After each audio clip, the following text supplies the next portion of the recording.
The Sioux Line Swing Bridge was used by the Canadian National Railroad. Now, this is a Centenary swing bridge that was converted to a vertical lift bridge. Um, so, um, so it was converted to a vertical lift bridge. Lift operation using the existing bridge structure, which means this um, the swing pier, and they got rid of the machinery, swing machinery, center bearing, the rollers.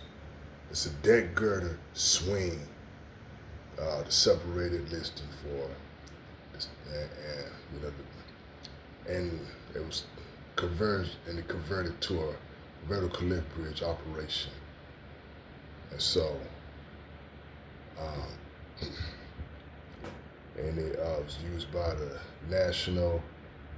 Canadian National, former Sioux Line Railroad, and it crosses the Wolf River, located in Gills Landing, Wisconsin. And so it was crossing the Wolf River Swing Bridge before conversion to a lift bridge, a vertical lift bridge. Yep, so it's located in Gills Landing, Wisconsin.